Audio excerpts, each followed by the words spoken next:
Tulis.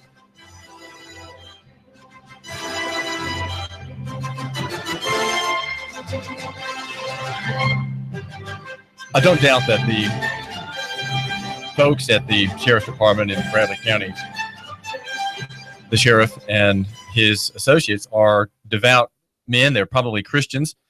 And the story in Chattanooga.com this morning tells us that Eric Watson and his officers will be having a press conference today, this morning, and they'll be unveiling a new fleet of vehicles, and these vehicles will be painted with a motto, and that is "In God We Trust." Now, I know that wording, those four words, are on American currency, which is unconstitutional and ungodly, and so we have to think that there may be some discounting of the meaning of those words, that they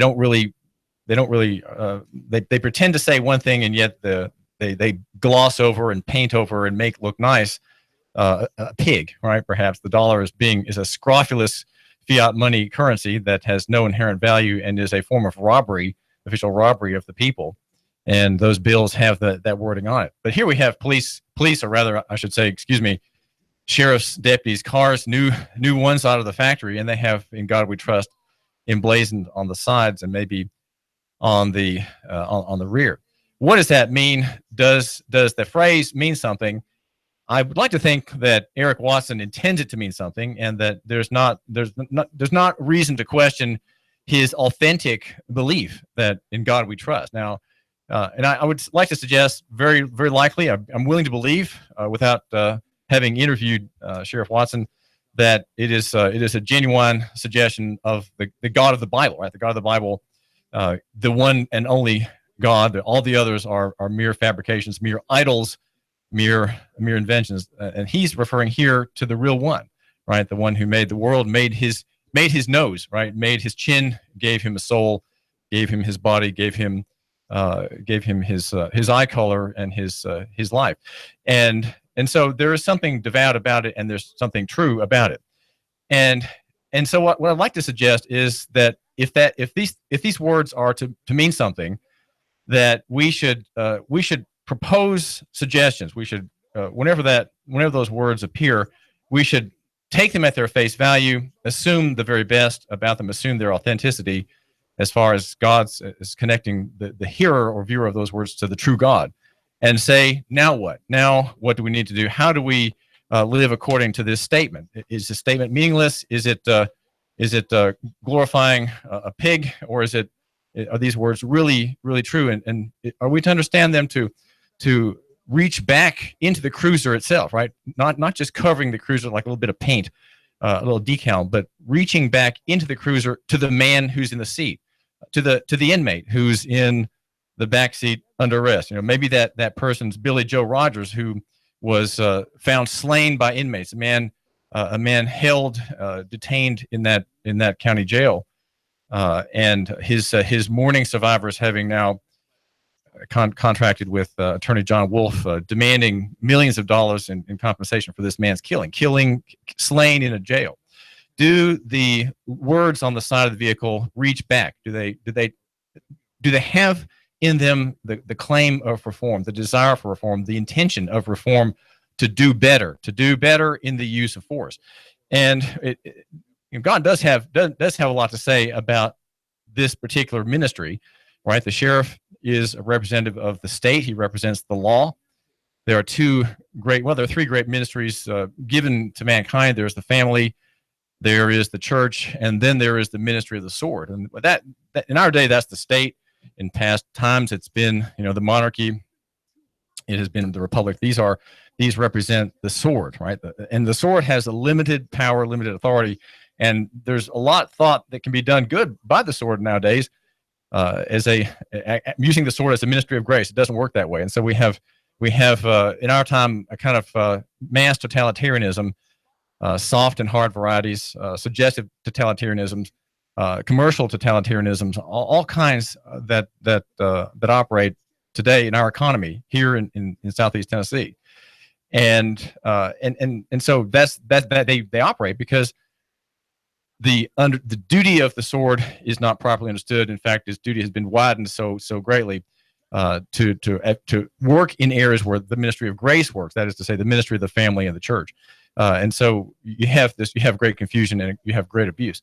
Now, we are here at Nooga Radio, 1240 AM and 92.7 FM. My name is David Tulis. I do thank you for joining me here for a couple of minutes. We have ideas about capitalism and entrepreneurship today. We're going to look at and also Bitcoin. If I can get to it, there's some worthy analysis on Bitcoin that I want to share with you to show you our fundamental problem.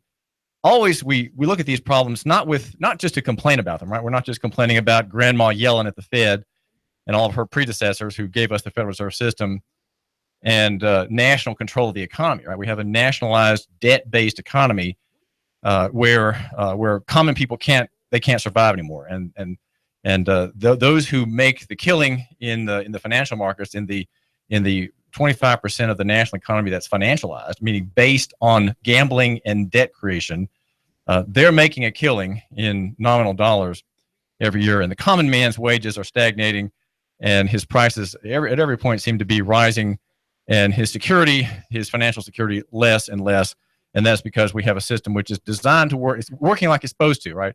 And it will bring about a dismal state for millions of people and tens of thousands of people here in Chattanooga and Hamilton County. We've seen in the reports in the Times Free Press about poverty. We've seen how these systems work and how, due to rejection of Christianity and a kind of humanized culture, we have many poor people who live check to check and have no means of support for themselves and no savings, no padding, and that comes about by design. It's not by accident, but that design is suicidal. There is a kind of urge to mass destruction. I think it's George Noory once wrote about in a book from the 1960s, and it is happening. But the goal here at the David Tulis Show is to see why these things really have to happen, and what do we do on the other side? How do we benefit ourselves on the other side?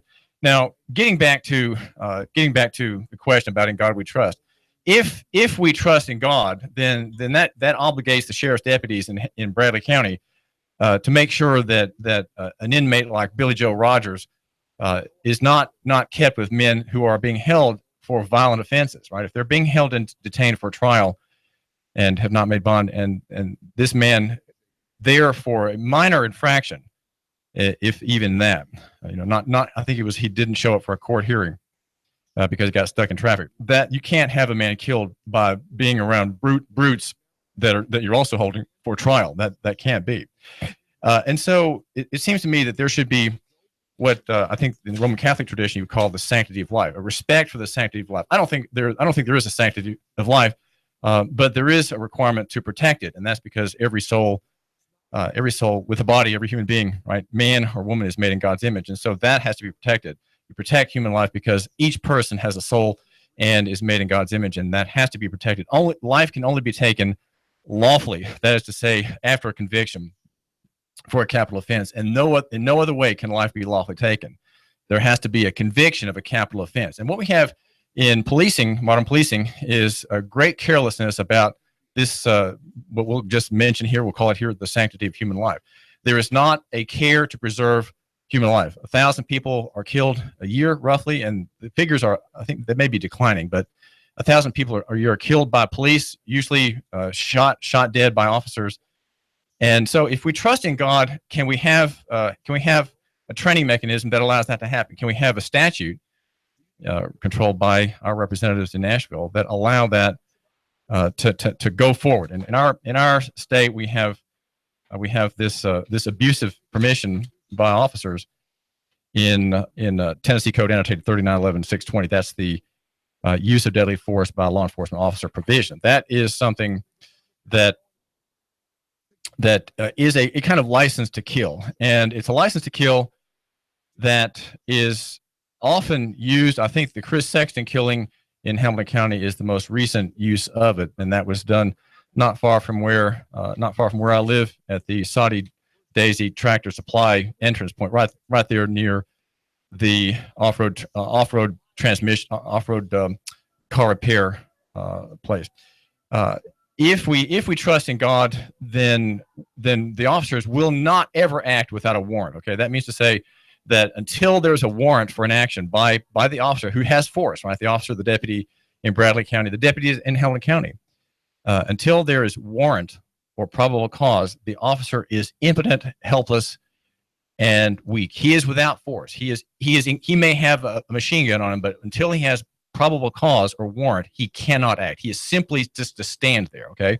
Now, of course, there are some instances, they're very rare, and of course, wonderfully exciting for the officer when one has to give chase or one has to engage in an armed suspect who's firing upon innocent people. Right. In a case like that, you suddenly have a combat situation, and you have to make war on the gunman. If we trust in God, I would suggest that we have an interest in the operation of proportionality. And we see in the deaths of Chris Sexton and in the deaths of the plumber in East Ridge, the plumber who was shot, who was given a statutorily allowed extrajudicial summary killing. His name was, let me find his name. His name was Todd Browning, and he lost his life at the hands of an East Ridge City employee, Daniel Stevenson, who executed him in an encounter which is typical of modern policing. It is typical, and it shows the great areas that cry for reform. If we trust in God, then proportionality must come into play. Proportionality would say that no, there is no line in the sand, and that's why Todd Browning was slain, because he crossed that line. And that is what the Wexler report back in March of 2016. That whole effort, pro reform in policing, the analysis by Mr. Wexler points out that proportionality has to be there, and by that we say you don't impose an action, you don't bring force to bear when there's a woman in a summer dress who's being pulled over because she has an expired tag. You don't throw her to the ground and handcuff her. Okay? No matter what happens, no matter what she's done or said, that cannot be the proper method of dealing with her. Okay, in here we have to have an absence of force. Okay, if she's done something civilly, right? She's offended the state by having her car, which is supposed to be in commerce, and the tag is expired. All she has to do is be told, "Look, please get your tag renewed, ma'am." There cannot be punchings. There cannot be throwing her to the ground. There cannot be any kind of physical abuse of a citizen by an officer. There's no There's no proportion. You see the problem. There's not a human scale in that. It is effectively a disagreement, a civil disagreement, and she just has to be told, "Ma'am, please go and get your tag." There's not cause for arrest, and there's not cause for abuse. The paper that I think we need to have sent to the commissioners in Bradley County and the city council members in Chattanooga is about these points. There are 4 reforms that suggest that we do trust in God. If you trust in God, you're not going to be relying on your own force every time to make things right. And if you believe in God, you're going to say, well, here's a man who's mentally unhinged. About a quarter of those slain by police officers are having a mental episode. I see stories continually of people who are having a mental episode. And the plumber in East Ridge who was executed by the city employee was having a tantrum. He was having a tantrum and was saying things such as, "If you don't kill me, I will kill you." He was acting in a very suicidal fashion. He was in a very childish rage. A man, no doubt, who was a miserable provider, a miserable father. A man who does that in public, no doubt, has a tantrum habit at home as well. But when he was slain, the officer said, "Don't make me do this. Stay there, stay there, stay there." And Neil Pinkston, the DA, says, "Well, this was a lengthy negotiation." Well, it was 2 minutes long, and the city employee said, "Don't cross the median." And the plumber did. He had a pipe in his hand, and when the 4 .22-223 caliber bullets hit him in the chest, and one more hit him on the side of the back as he was going down, he had that rod in his hand at his side. His arms were down, and he was not lunging, but he was shot dead because he crossed that line. The idea of crossing the line is one of the old ideas that if we believe in God, if we trust in God, we won't lay down before the citizens. We'll figure it out. Right now, Stevenson should have had backup. Clearly, was a man who was unhinged. He did not need to be approached with rifle butt and shoulder. Okay, that's not how you approach a man like that. It simply isn't. When someone's aiming a gun at you, a rifle at you, that is an insane circumstance. And if you are having a tantrum or you're having a fit or an episode, that is not going to bring it to an end. Okay, that will bring it to the end of death. Right, that will be a bloodletting. The Wexler paper has a discussion of old ideas. For example, use of force continuums. It says that many agencies, and I think Chattanooga does. In fact, I know it does. Chief Fletcher has said so. Rely on this rigid, mechanical, escalating continuums of force, which it says in which levels of resistance from a subject are matched with specific police tactics and weapons. If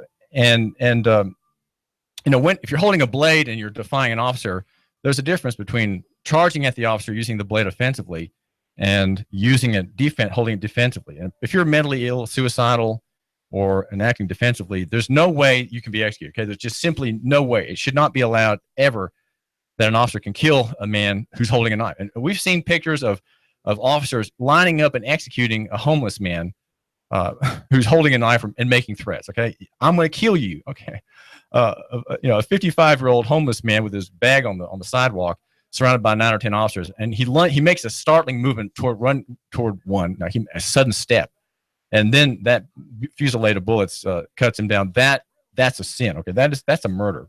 That is a murder by police, and this man has been executed apart from a trial. Right, to be executed, you have to be convicted, and police departments across the country and here in Tennessee and here in the Chattanooga area, they have the same authority. We've seen many cases like that. The Javario Eagle killing, I would say, is an example like that. You can find out more about that at Nooganomics.com. Our chief sponsor, my name is David Tulis. We're brought to you by Window Depot of Chattanooga.com and Boyd's Speedway. Lines in the sand. Another one is the 21-foot rule, and this has become part of police culture. Anyone within 21 feet of you can kill you. So there's a kill zone, effective kill zone, around the officer, and if he thinks and he can somehow explain that he thought his life was in danger, that he can kill people in that zone. And then the line of sand. The other one is the line of sand, and Officer Stevenson had that as his control mechanism. And there's a mention in this paper. It's a 130-page book, by the way, that you can download, and it tells about the killing of Mario Woods, an apparently mentally unstable man with a knife. A peace officer standard official in California would ask, how long are they supposed to walk along the sidewalk with the suspect? At some point, you have to draw the line in the sand. And that phrase is quoted because that typifies police thinking. You have to have immediate control and immediate dominance. But that's not the way you can't deal with them that way, right? People are not property. And there is, in this police view of the public, a proprietary interest, the same kind that a slaveholder has of his slave. You speak, and immediately that slave has to do something, or he's going to be tied up and whipped, right? That there is a proprietary interest that officers claim against the citizen. The citizen, which, by the way, is innocent and harmless, right? Almost all of them are, and there are, of course, a few exceptions. And so the idea of proportionality should be brought if indeed we trust in God. I think if you trust in God, you're going to have to say, well, look, we can't control the situation in 5 minutes. Okay, we may be here for a couple hours talking with this angry person, but what we want to do is not to kill him, right? We want to save his life. The goal of policing should be to save American lives. Save American lives, right? That's why we've invaded all these countries and drone people to death in Afghanistan, to save American lives. Well, here in Bradley County and in Chattanooga and Hamilton County, there should be that same thing. If we trust in God, then we who are police officers say, I'm going to expect the very best of this citizen. And if it takes me 2 hours to deal with this person and kind of come to an understanding with this person so that he respects me and I don't have to use force or threat, that's not a bad use of my time. that's a good use of my time. And it doesn't matter what the patrol, the section captain says. I had to deal with this person, and I was not going to arrest him or her or beat her up or tase her or anything like that. I'm going to make this person see that I'm her friend or his friend and protector. We just have to reach an understanding. So it takes really a conversation. It takes, you might say, the principles of local economy and free market. That's what I argue for here on the David Tulis program. Conversation obviates the need to kill people, right? If you just talk to the nail with a knife, walking down the street, you can read terrific examples of how that happened. There's one narrative by Scott Thompson, the Camden County, New Jersey police chief, and tells how a group of officers surrounded a man who was threatening people with a knife. They kind of had a protective barrier as he went down several blocks, threatening and noisily declaiming himself. Finally, they arrested him when he put down the knife. They were patient and gracious and proportional.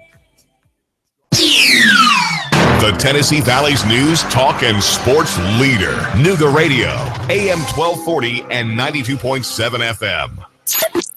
3, 2, 1. Chattanooga Radio, AM 1240 and 92.7 FM's news now. A woman involved in a crash on Tuesday has been charged with vehicular homicide and DUI after deputies say neither of her children inside of her Kia were wearing seatbelts when she smashed into a Nissan traveling southbound. 2 children were ejected from the car during the crash. One of them died. The other one airlifted to the hospital. A 7-year-old was also airlifted to the hospital with a fractured skull. The owner of the Grove Street West Side store has been allowed access back into his store that was padlocked previously by the DA's office. He'll be allowed in to make repairs to issues which were raised by the DA, including rodents inside, non-working fire alarms, blocked fire exits, and unsanitary meats and cheeses. A woman was robbed outside of a dialysis clinic. The woman says the man demanded $40 from her. When she said she didn't have any money, he then took her phone and lifted his shirt to reveal a handgun in his waistband. She then gave him the money and drove him to a motel and then drove back to work. Nooga Radio News now. Russell Stroud reporting. In-depth traffic, news, and information. Mornings on Nooga Radio, AM 1240 and 92.7 FM. Expect a mild start to your Thursday with some clouds passing through. High temperatures later on quite warm, mid and upper 80s. Tonight, a shower storm may pass through. Overnight lows into the lower 60s. A few more widely scattered showers and storms will move through Friday with drier and pleasant weather for the weekend. Get ready for Riverbend, June 9th through the 17th, featuring discounted admission now at Area Circle K locations with the latest festival information at their website, riverbendfestival.com. And I'm Soar Sheen 12 Chief Meteorologist Patrick Hoare. On Nooga Radio, AM 1240 and 92.7 FM.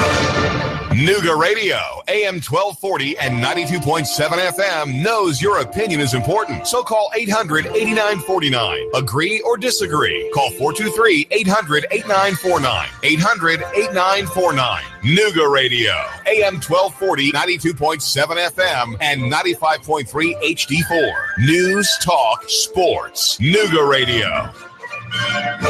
When my brother and I opened our first Jets Pizza, we believed if we made the best pizza, customers would find us. So we made fresh dough each day, used fresh toppings, and premium mozzarella cheese. 300-plus stores later, we still do. Try Jet's famous 8-corner pizza with premium mozzarella cheese and one topping, now just $11.99 for a limited time only. Jet's Pizza, the best pizza in town. 3600 Hickson Pike. Life is short.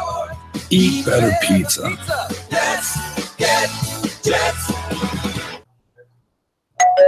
Choose Exit Realty Scenic City. Need to sell your house? Want to buy another house? Choose Exit Realty Scenic City. Our goals are simple. If you're selling, we get you the best price possible in the quickest amount of time with the least amount of hassle. Our agents are professional, competent, and courteous. We stay in touch every step of the way. If you're buying, we make sure you get all the information necessary to choose the right house in the right location at the best price. Exit Realty is one of the fastest growing real estate companies in North America. Our agents have extensive training, state-of-the-art technology, and full support that allows us to do the best job possible for you. If you're in the market to buy or sell, call us today, 423-551-EXIT. That's 423-551-3948. If you're an agent or considering a career in real estate, call us today. See what Exit Realty can do for you.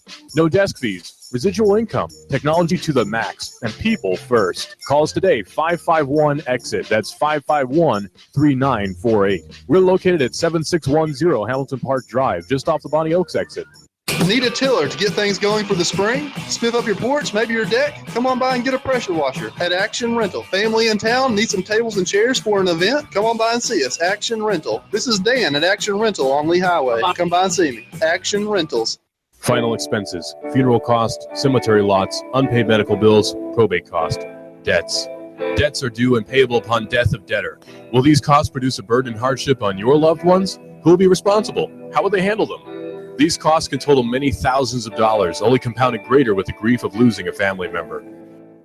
A safe and secure way to provide for these costs is with an affordable life insurance from Covenant Group Insurance and Financial Services. Covenant Group is a local company with local agents. Covenant Group still makes house calls. Covenant Group only represents A-rated companies. With many options to offer, Covenant Group can accommodate almost any budget. Great discounts for good health and plans available for impaired risk. Call today for a free, no-obligation consultation in the convenience of your home. Call Steve or Jada at 423-855-8484. Call today, 423-855-8484.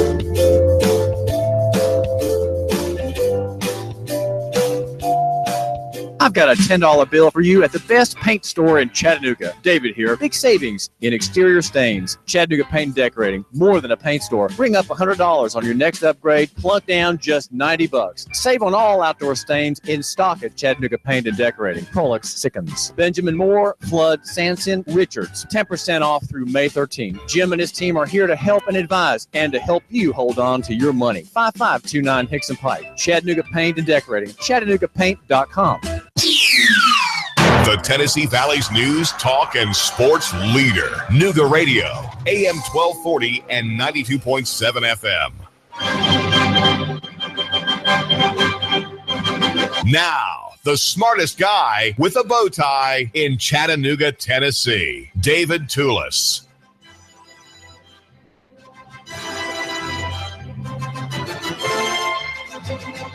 Jude Griffin in Ray County is objecting to the raising of a statue at the courthouse in Dayton of Clarence Darrow.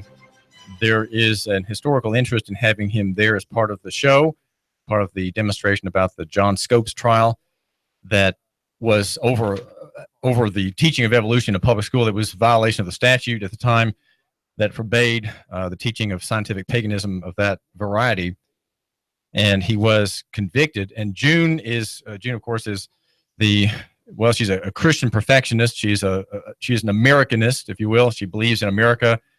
She is a patriot of the highest order. She's in her 70s now, and has been defending constitutional government and the rule of law for decades in the area. And she does not have a driver's license, and she won't use a car privately. Not wanting to be arrested and charged and to have to litigate that issue. So she's carried about by another lady who is of like mind and who agrees with June. So she says, for example, according to Natalie Potts at WRCB TV3, a good story about this flap in Dayton. All history proves the existence of God, and evolution is a joke for any thinking person. She says this is a very serious matter. The courthouse is a sacred place. You don't turn it into a theater. Now, on the other side, there is quoted Ralph Green, the president of the Ray County Historical Society. Well, it's just a recognition of these two men who are giants in their profession. They were both lawyers. William Jennings Bryan was the lawyer for, you might say, for God, and his rival, also an attorney for humanism, secularism, and the Great American Awakening, if you will. And the part they contributed to making the Scopes trial what it would not have been the same thing without either of them. So he's making a point about history, that if there is a concern for history, even the bad guy, if you will, a bad guy in Dayton for sure, should have his place. June says, well, I know God is real and he's not pleased with this. You can come in here with all kinds of French opinions of this. That and the other, but this is not France, and we don't run on opinions, and an atheist is not on an equal footing with the Christian. So you see, she's very much not wanting to have, you might say, a historical presentation in the courthouse. She wants to have just the one side. Now, if she's wrong about that, well, then she's she has your support in this sense. There, you see the story about the removal of the Jefferson Davis. I'm saying Thomas Jefferson Davis Monument in New Orleans in the early morning hours, or just after midnight, amid demonstrations. He was the president of the Confederate States that has seceded from the Yankee Union. They had every right to do so constitutionally, and had formed their own country. And so his monument and that of Beauregard and two others are being removed because of the offense they create. So you see, there's a kind of cultural Marxism at work here. If it's historical, I would say that both men should be represented, because after all, if you have just one side, you don't see the conflict. There needs to be the Christian perspective argued by William Jennings Bryan should be seen in the context of his right and just conflict with humanistic atheism of the kind that is the basis of evolutionary scientism. It's not really science. Evolutionary theory is not a science. It is a form of scientism, an elevation of a philosophy into a pretended science. And so to have both figures there in Dayton, June might want to consider, highlights the issue, right? Highlights the conflict. You have to have both sides to understand Christianity. You have to see it in conflict with its rival thought processes, and that would be evolutionism. So you, my listener, being broad-minded, you understand June, and I'm sure you sympathize with her, though you may not be a Christian. You have to see that she could stand a little bit humbling, perhaps, by having Clarence Darrow's figure there in the courthouse. And then all those other people who don't want to see Beauregard and Jefferson Davis in New Orleans, they should say, well, they are part of history, and they do represent one side in a great conflict. Now, we moderns, we don't like this Confederacy. We think that it was racist and regressive and wicked. And so these statutes just remind us of where we came from. That should be how the critics of the Confederate monuments should think. If they were truly great men and great minds, they would be willing to accept that presence, if you will, that memorial of those who were the oppressors of their ancestors. Well, this is David Tulis. I do thank you for giving me a minute of your time here at AM 1240 Nooga Radio and FM 92.7. We cover local economy and the free markets. I'm trying to figure out where to go first, and it might be in just the whole idea. You've been following the Comey firing, and I think it's worth considering why I'm so strongly in support of local economy and the free market, because I always view Chattanooga free markets, and we'll be talking about that with Scott Maucere, by the way, who runs Push to Start, which is a law firm here that helps small businesses get started by selling them quick packages of the LegalZoom variety. Right, the same sort of system of papers that you buy from LegalZoom, you can buy from Scott Maucere, tuned and toned and prepared for you here in Chattanooga, having the least friction, the least trouble starting a business.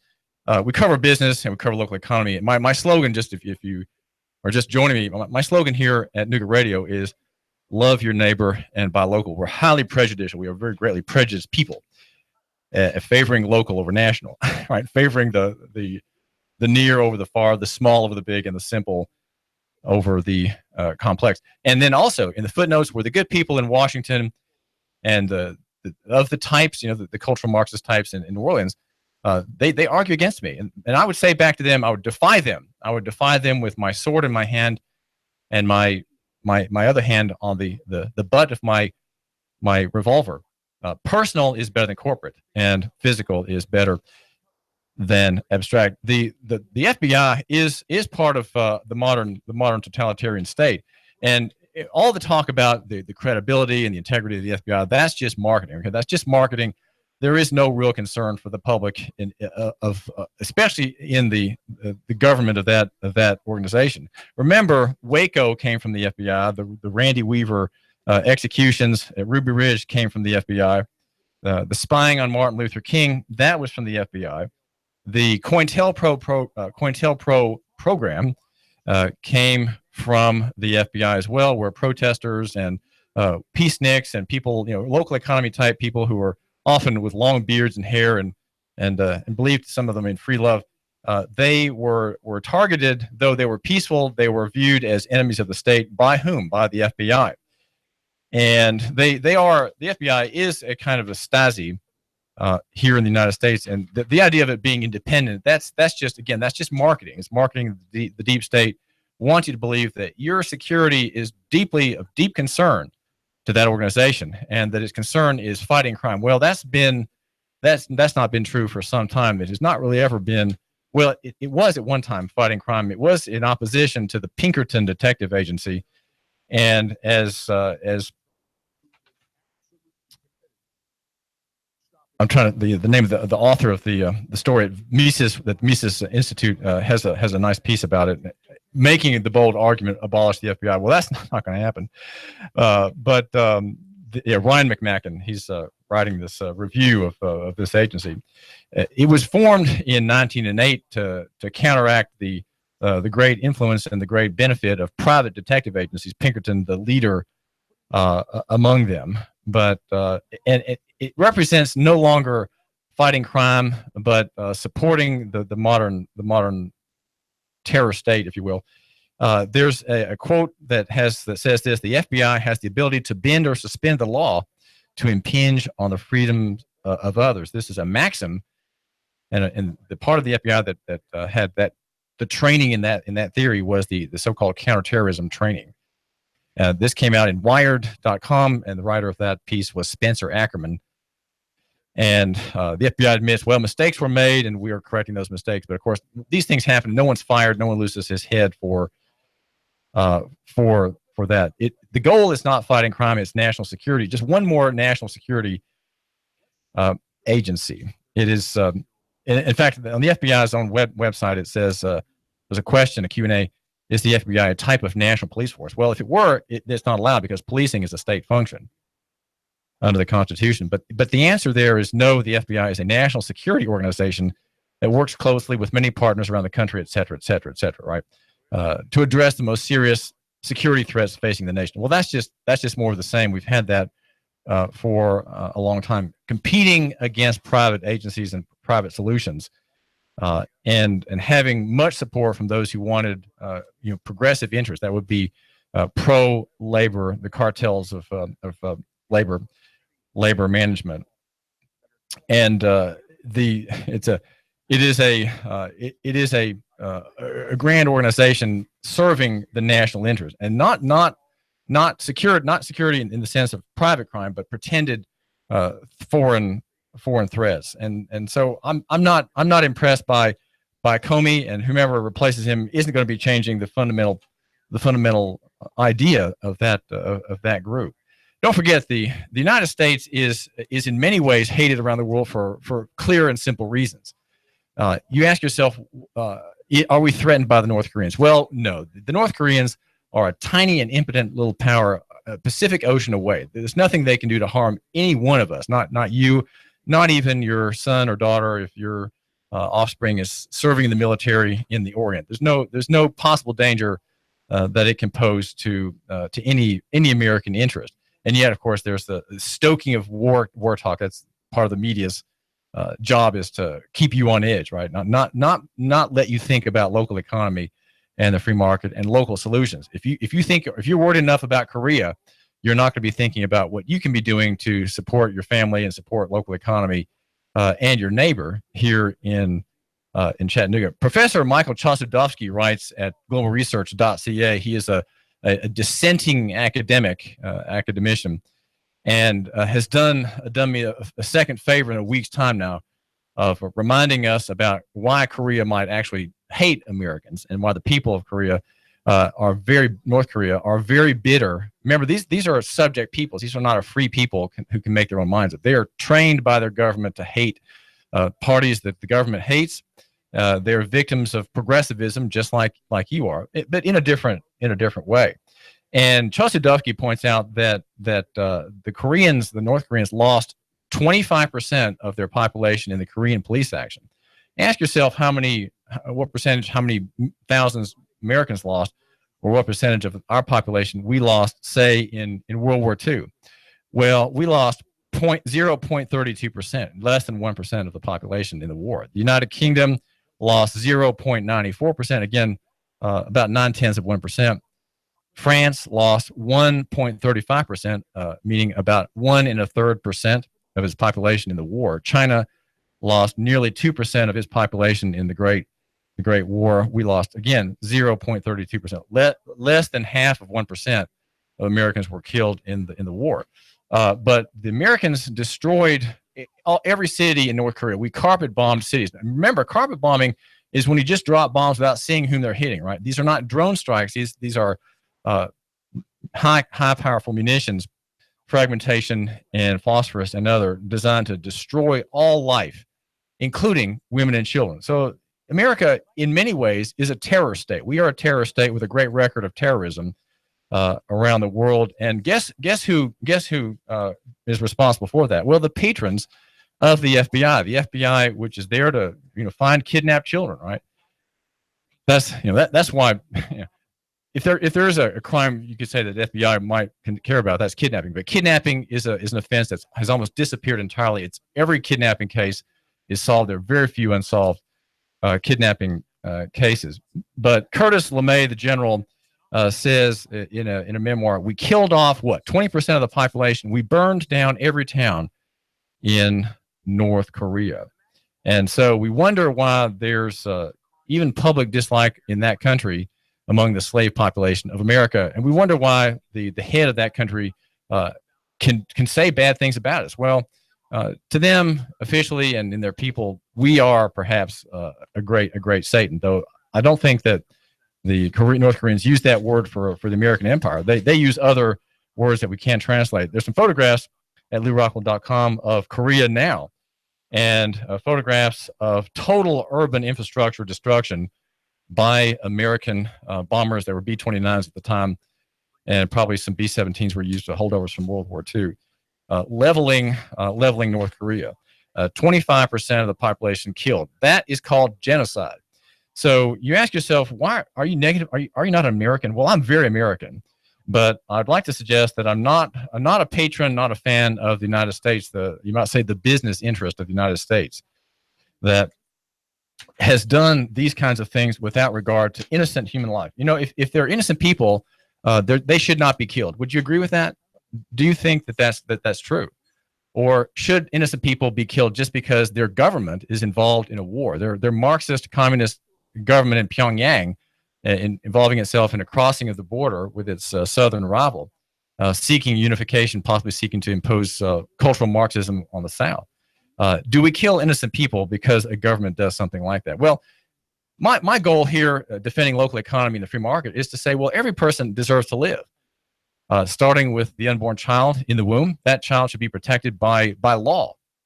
That child should be protected by Sheriff Jim Hammond. That child should be protected by Chief Fred Fletcher, rather than have those who kill children innocently be protected in other jurisdictions by local sheriffs and local police department chiefs. We don't have a baby killing clinic here anymore. Christianity, by God's grace, and the help of Sunday school classes where children gave $5 and $6 into a pot. Christians bought that clinic from the abortion clinic property owner, a good Presbyterian who was later died repentant of that, and he died of cancer. And the debate in the bankruptcy court 20 years ago now or so was over who would get the property as the landlord went under, and that was the Christians had several hundred, they had several thousand dollars more than the abortionist, a medical doctor in the military, right, in the U.S. military, National Guard man. You can read that story, by the way, at Rush, Rush, Rush. That's the headline of my history. I think I have the best history of that clinic in Chattanooga. It is it's kind of, you might say, the official record that others have borrowed from very liberally, and that's fine. It's funny how I'm not giving credit for my accounting, but that's fine. I don't really care that much. But it's called Rush, Rush, Rush. And you'll find that essay in 3 parts at Nooganomics.com. That's Nooganomics.com. I want to say something about Bitcoin. Bitcoin is rising, and I've been mentioning that to Sam Spade this morning, and he tells me that the number of dollars per Bitcoin is gone. I think he said 1,800. That seems to be very high. And the problem with Bitcoin is that it is not substantive, right?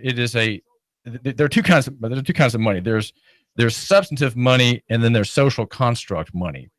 And the dollar we have circulating in the lifeblood of Chattanooga and Hamilton County economy is not substantive. It is a social construct. The dollar is not the Federal Reserve dollar does not honor the constitutional requirements aimed against the states and the national government.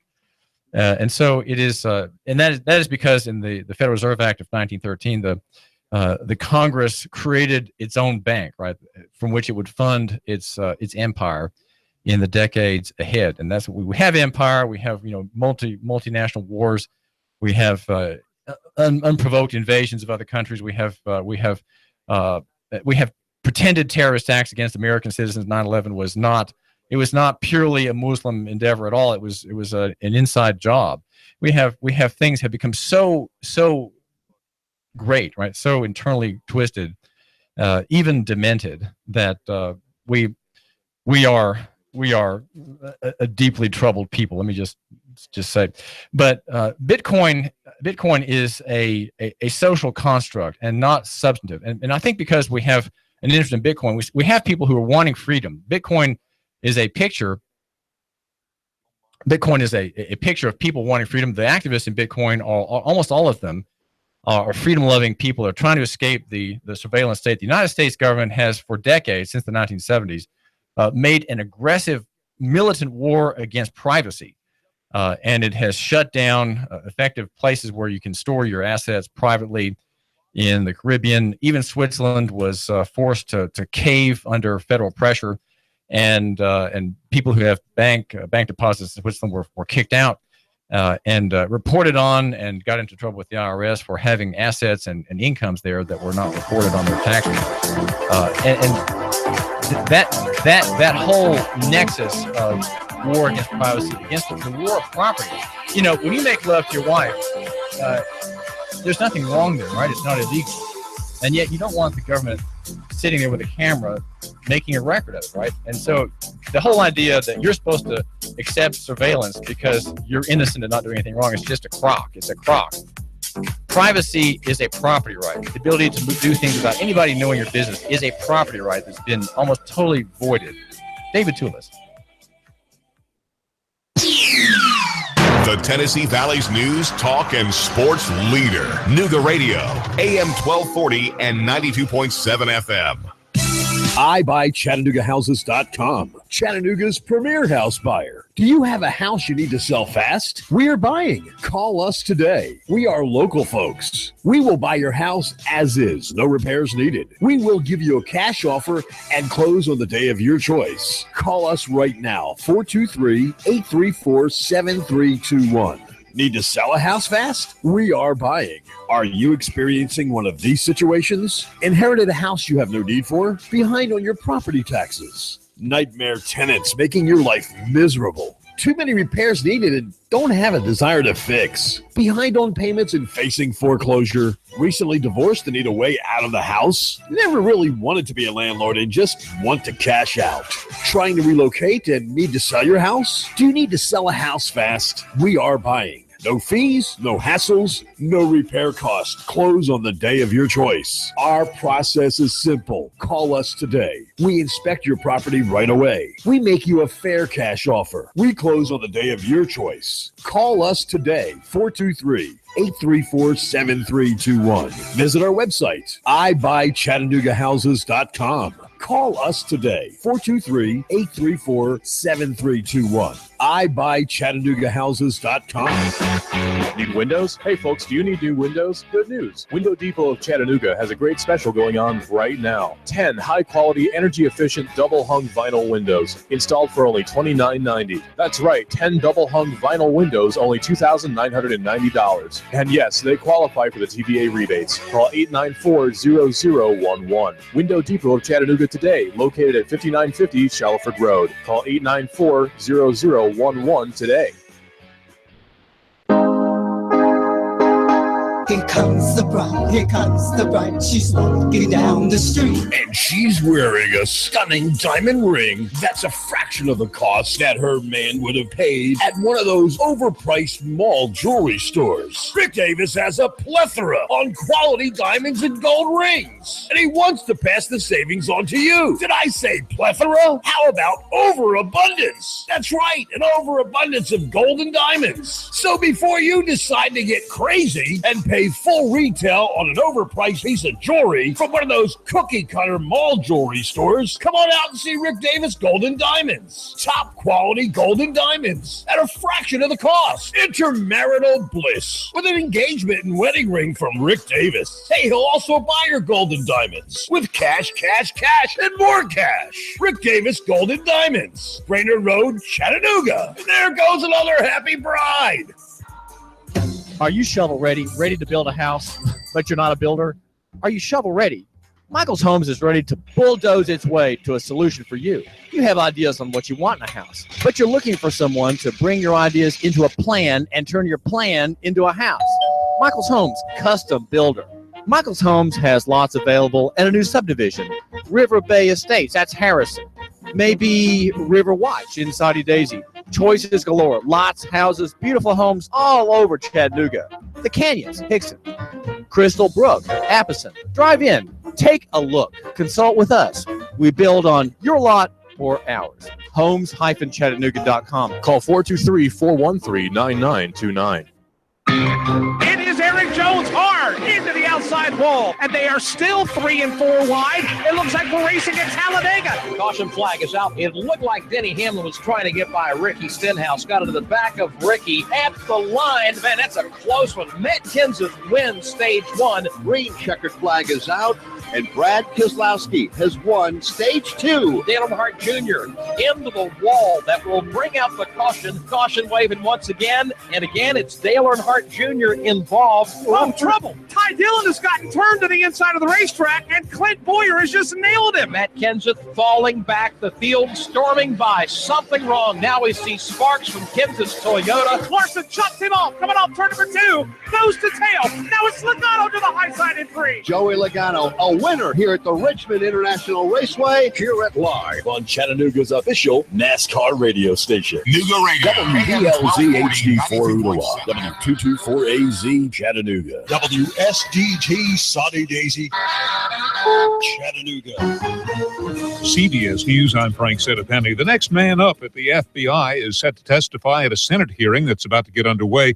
Acting Director Andrew McCabe took over when President Trump fired James Comey. He's sure to be asked about that, as well as the FBI investigation into ties between Russians and the Trump campaign. We've seen these hearings over the last several weeks. They've been pretty intense in terms of the questioning and some of the answers. Of course, there are going to be several questions that he will not be able to answer because of the classified nature of some of this information. CBS News correspondent Jeff Pegues, CBS's Stephen Portnoy, has the latest on what went into the Comey firing. Initially, the White House pointed to a memo submitted Tuesday by Deputy Attorney General Rod Rosenstein. It argued that Comey had to go because of how he handled the Clinton email affair. But aides to Mr. Trump now say Comey's dismissal was something the president had been considering for months. And the Washington Post reports Rosenstein was so angered over the portrayal that it was his push that led to the firing that he has threatened to resign. Deputy White House Press Secretary Sarah Huckabee Sanders tells CBS this morning one reason Comey was fired was a near uprising among the Bureau's rank and file. Wholesale prices, which eventually trickle through to consumers at the retail level, posted the biggest gain in 3 months in April. Higher food and fuel prices led the advance, but economist Gus Fauché says prices were up pretty much across the board. Generally, I think that we have stronger demand, and that's allowing businesses to raise prices. We have breaking news from Washington. The Energy Department says work to fill a big hole in the ground at the Hanford Nuclear Reservation in Washington has been completed. That hole developed when a tunnel used to transport nuclear waste collapsed. Finding homes for thousands of military veterans is going to take more time than expected. CBS's Peter King has that. The VA hopes to reduce the number of homeless veterans from 40,000 to between 10 and 15,000. And new VA Secretary David Shulkin says it can be done, but it'll take longer than the 2 years or so predicted by his predecessor. He says homelessness among vets has been effectively ended in 3 states and more than 40 communities nationwide. That assessment comes as lawmakers reach an agreement on an accountability law that gives the VA more power to fire employees for cause. Peter King, CBS News. Some cheered, but others said they didn't like it when statues honoring Confederate heroes began coming down in New Orleans. The folks back home are in an angry mood. New Jersey Representative Tom MacArthur is the latest House Republican to face a hostile crowd in his home district. When are you going to decide to be an American and not a politician? An amendment MacArthur proposed is a key feature in the Republican health care bill. In early trading on Wall Street, the averages are lower across the board. Right now, the Dow Jones Industrial Average is down 129 points. This is CBS News. Okay, everyone, Mother's Day is this Sunday. Do you know what you're getting for your mom? If you're looking for the perfect gift, Mom will love an unforgettable gift from Sherry's Berries. Right now, you can get their famous freshly dipped gourmet berries starting at $19.99 plus shipping. Just go to berries.com, click the microphone in the upper right corner, and enter special code 6060. That's berries.com, special code 6060. You have never seen dipped berries like these. They're huge, sweet, juicy, and covered in decadent toppings like chocolate chips and chopped nuts. And right now, they're starting at $19.99. That's amazing. Plus, you can pick your delivery date, and the berries are guaranteed to arrive fresh, delicious, and beautifully packaged or your money back. My mom is going to be super excited when she gets her Sherry's Berries, and I know your mom will be too. Order now because Mother's Day is this Sunday, and this incredible deal ends this Friday. The only way to get this amazing offer is to go to berries.com, click the microphone in the upper right corner, and enter special code 6060. That's berries.com, special code 6060. These days, people infected with a virus that causes AIDS can expect to live a lot longer. CBS's Larry Miller has the story from London. The life expectancy for young HIV-positive adults in the U.S. and Europe who take the latest generation of antiretroviral drugs has risen by a decade. British scientists writing in the Lancet Medical Journal suggest they'll live as long as people without the disease. The study finds newer drugs have fewer side effects and are better at preventing the virus from replicating in the body. But researchers insist starting treatment early is vital. Larry Miller, CBS News, London. On the CBS Health Watch, a study found a 20% to 50% increase in the risk of a heart attack after taking ibuprofen, Naproxen, and other NSAID painkillers for as little as 1 week. But experts say the risk is still small for most people, and it has to be weighed against the potential benefit of pain relief. The Tennessee Valley's news, talk, and sports leader. Nooga Radio, AM 1240 and 92.7 FM. 3, 2, 1. Chattanooga Radio, AM 1240 and 92.7 FM's news now. A woman involved in a crash on Tuesday has been charged with vehicular homicide and DUI after deputies say neither of her children inside of her Kia were wearing seatbelts when she smashed into a Nissan traveling southbound. 2 children were ejected from the car during the crash. One of them died, the other one airlifted to the hospital. A 7-year-old was also airlifted to the hospital with a fractured skull. The owner of the Grove Street West Side store has been allowed access back into his store that was padlocked previously by the DA's office. He'll be allowed in to make repairs to issues which were raised by the DA, including rodents inside, non-working fire alarms, blocked fire exits, and unsanitary meats and cheeses. A woman was robbed outside of a dialysis clinic. The woman says the man demanded $40 from her. When she said she didn't have any money, he then took her phone and lifted his shirt to reveal a handgun in his waistband. She then gave him the money and drove him to a motel and then drove back to work. Nooga Radio News now. Russell Stroud reporting. In-depth traffic, news, and information. Mornings on Nooga Radio, AM 1240 and 92.7 FM.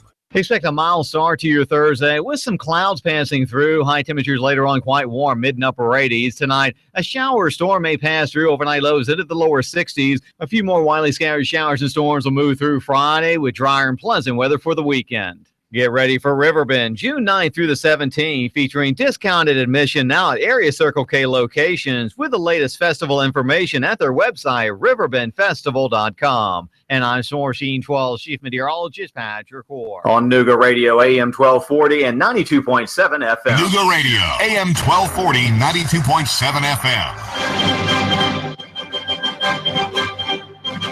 FM. Now, the smartest guy with a bow tie in Chattanooga, Tennessee, David Tulis.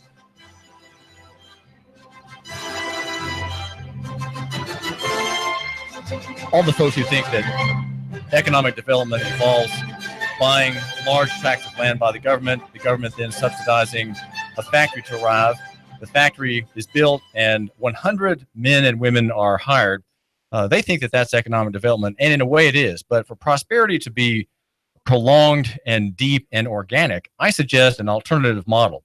Better that 100 men and women start their own little businesses in their back rooms, in their spare bedrooms, in the garages, maybe in a small rented back room of another business, piggybacking, than that we have 100 good souls here in Helena County hired by a company and made employees. Better to have 100 owners than 100 employees, because with profit, there is sustainability. And for Chattanooga to be sustainable and to expand itself, it needs to have more ownership. And part of the process of becoming an owner is business formation, starting a business, coming up with your idea, researching your market, asking questions, asking a lot of dumb questions. That's part of it.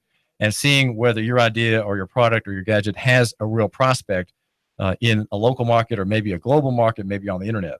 And so another part of that you can't overlook is the actual turning of this idea into a business from a hobby to an enterprise. And there is the question. It looks like a minefield. There's a muddy, vague area. You're not sure if it's quicksand or you're not sure exactly where to put your next foot. And that would be in the formation of a business, you might say the incorporating of a business. And that is what many people do. They seek to attain limited liability, which is a modern innovation that has, you might say, questionable origins, but it is something that we do routinely today, is to shield ourselves behind the fiction of the corporation. And so how do you start a corporation and how do you get into business in that form? How do you form your business? So, well, a lot of people go to a lawyer, and some have come to Scott Maucere, an attorney here in Chattanooga, with a traditional method. They make an appointment, stop by, and then Scott says, well, here's what you need to do. But Scott is an innovator in his field. He is an entrepreneur, and he runs Push to Start. Push to Start is his law firm that involves him and two other attorneys. He's 33 years old. He's married. He and his wife, Michelle, have two children, boys, ages 1 and 4. And he has a neat way of getting your business created. And that, again, is Push to Start. And online, it's Push to Start IT. Scott, how is it that you're an innovator in your field as attorney in this whole area of getting my listener into business through a corporation? What's the story? Sure. Thanks for having me on, David. I've talked to hundreds of entrepreneurs and startups over the years, and the biggest thing that they told us was it's so hard to form a business. And the original thought was, well, it's not hard to form a business. There are lots of places to form a business. Go see a lawyer. Well, the problem is there are two ways to form a business, and that is either go to a lawyer where you can pay a lot of money and get lots of advice, or you can go online and use one of the very common do-it-yourself websites, we call them DIY sites, to form your business. And the problem with those is that you're not getting any advice. They can be economical, but they don't get you any advice. So what we have done for the first time is being able to conflate and combine the ease of an online do-it-yourself formation platform with the real live personalized advice from a lawyer. So for the first time, Push to Start offers you know exactly how to form your business and why, and we're doing it for you at the prices that you would see with an online do-it-yourself website. So you offer a set price, Scott Maucere, of Push to Start, and that's $497 to start your business. Even if it's more complex, everyone pays the same amount, even if it's a business that already has several people working in it or for it. Sure. It has complex parts to it. Sure. Whether you decide that you need a C Corp, an S Corp, an LLC, it's all one flat price, $497. You also pay some state filing fees. Now, does my listener, if he thinks that you might be able to help him, does he come in to see you? Is that part of it? He has to come in to see you, and then he does it online. How is that relationship? Yeah, no, it's completely online, no matter where you are.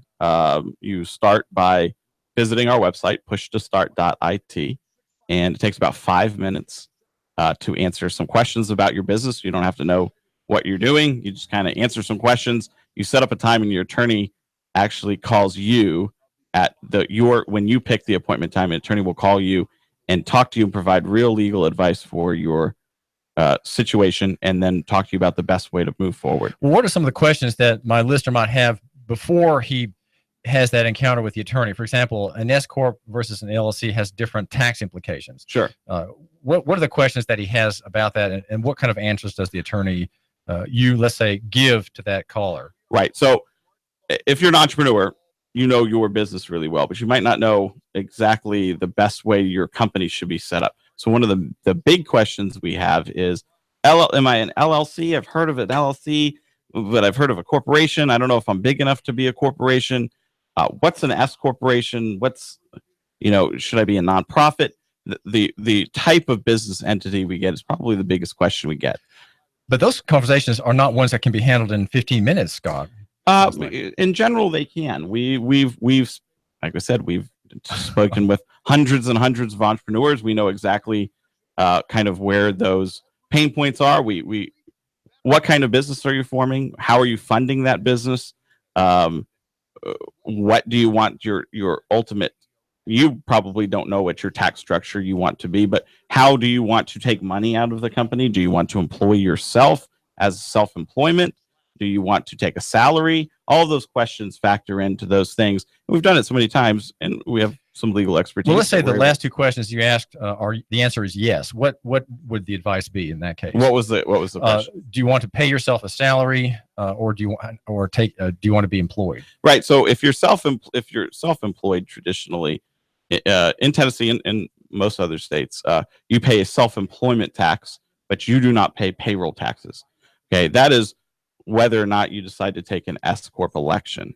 Okay, so you can take an S Corp election if you're a corporation. You can take an S corporation election if you're an LLC. So you can choose how to tax yourself depending on your ultimate goals. If you want to take a salary, or you need to be able to realize losses in a business, there may be some S corporation election status. Well, I'm sorry, I've gotten confused. Can you just kind of back up from what you said? Sure. And kind of start from the beginning? Okay, if you is salary, if my listener has a salary, is he employed? Generally, the way that it's classified is you either take draws out of the company or distributions out of the company, in which you're not considered an employee in an LLC type situation. If you do take a salary, you're considered an employee, or you pay yourself wages.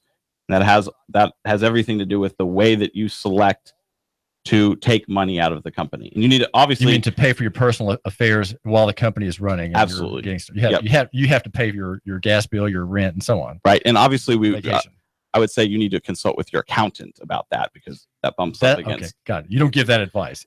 We give some generalized tax advice, but regarding specific situations, obviously an accountant is an important part of your team, just as a lawyer. No, the caller, the man who comes to, or the woman who comes to your website, Scott Maucere, does that person generally have these things figured out? No, of course not. Why would you have it figured out? Well, I don't know. No, that's why they're coming to our website. Hopefully, we're here for people who don't want to go try to figure it out themselves or guess. We're here for everybody else that's completely normal. And why would they know these answers to these questions? These are questions that I've pondered for 10 years and worked Is there something?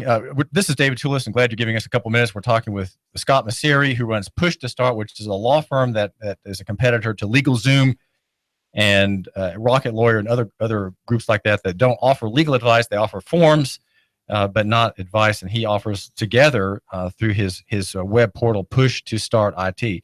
Well, just backing up even further, Scott Maucere, does my listener want to have a corporation at all? What about being a sole proprietor? Are there hazards of being a sole proprietor that he hasn't thought about?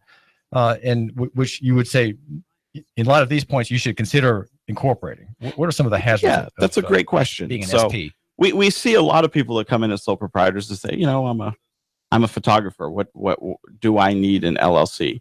And I think a lot of that comes down to personal comfort, but there are definite legal advantages to forming an LLC. I'm not saying you have to run out and become a corporation and have shareholders and directors that you have to be responsible to and issue shares and make things very complicated. But we do believe that in most situations, at least forming that LLC is going to protect you. For example, you're a photographer, right? So you're shooting wedding photography and you tell the bride to stand near the waterfall and she slips and falls in and drowns. Suddenly you have legal liability there. And why you think, I'm a photographer, what do I do? There's a potential there for a multi-million-dollar lawsuit in which you would be personally responsible to pay if there is any sort of judgment. You form an LLC, yes, obviously you're still going to be responsible. You don't get away with not having to pay someone if there's a lawsuit. But it creates that limited liability shield. And that's what we're always very concerned about is how do you protect your personal assets and separate them from the actions and the running and the assets of the business. And so forming that LLC is always going to provide you with a corporate shield that helps protect your personal assets. So you lose the lawsuit, they could shut down the company theoretically and take the assets. They're not going to come after your personal assets, your retirement account, your house, your car, things of that nature. Well, my listener might fire back at you, Scott Maucere, and say, well, I would rather deal with an individual as a person than with a corporation, because the person who's personally responsible and liable to me is going to treat me right. A man who deals with me through his corporation has room there to be careless and negligent because his corporation can always take any result of his bad actions. Is there? What do you say about that? There's a kind of, and in fact, this question rises from my understanding of the objections to corporations in the 1800s in Great Britain. People said it will create an immoral class of people never personally responsible for their actions. Right. So I think it's a great question, and I think maybe 150 years ago that was a good question. That's why there have been 150 years of laws that have been set up to say, no, you can't do that. If I commit a tort through my company, if I injure someone through my company, I am still personally responsible for what I have done. But you're not necessarily responsible for what someone else might have done through your company. So, for example, an LLC protects you in the situation of a partnership in which your partner may have done something horrible. God forbid. The partner may have defrauded some people. That corporate shield, that limited liability shield, is going to protect you from the bad actions of your partner. That's not to say that if you take advantage of someone, that they cannot come after you personally. Right. The corporate liability shield is not supposed to create an immoral shield to protect people from bad acts. It's to provide a level of economic comfort so you can go out without being afraid of having your personal assets attached. Delaware has been for decades, Scott Maucere, the state where businesses went to incorporate. It was very business friendly. The Chancery Court of Delaware is noted worldwide for its dealings with business laws. There are very few individual human beings in those courts. They're all corporations, artificial creatures. How have other states changed their laws, or have they, to be more business friendly, such as Delaware's? And how would you rate Tennessee's laws? Sure. That's a great question. So Delaware is a great place to do business. However, they decided 100 or so years ago that we are going to be a very business friendly state and we want to attract businesses. So we are going to create a body of law that is clear and well known and business friendly. And they did that. And so they've attracted a lot of major corporations that have decided to incorporate there. However, it's less clear in the past 10 or 15 years that Delaware is the only place to do business. The great news is that most states in the United States have realized that having a business-friendly climate is great for the economy. It's great for families. It's great for small businesses, because corporations, they have lots of resources they can set up anywhere. Small businesses, in order to thrive, need to have a simple way of setting up. So I would say that, for example, Tennessee has always been regarded as one of the best states in which to do business. The business law tracks Delaware law very closely.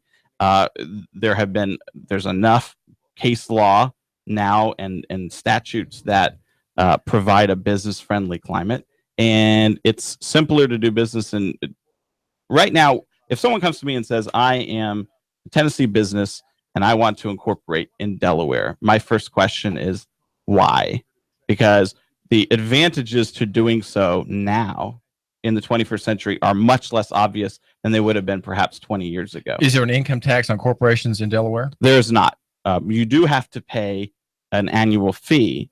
And so you add an extra level of complication when you incorporate. Is there an income Delaware. tax on businesses in Tennessee? There is not. Okay.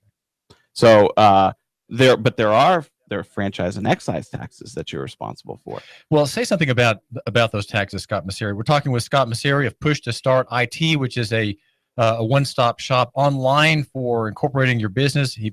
Scott and his staff of attorneys charge $497, a flat fee to incorporate your business. It's all done online, and you're not buying just the forms by which to do that. You're getting advice, and your firm does the work itself, right? You are agents of the businessman, the entrepreneur. Right. We do. So we talk to you, and the advice is really where we get the that's where that value is. But we also have specific forms that are customized to you that we form for you.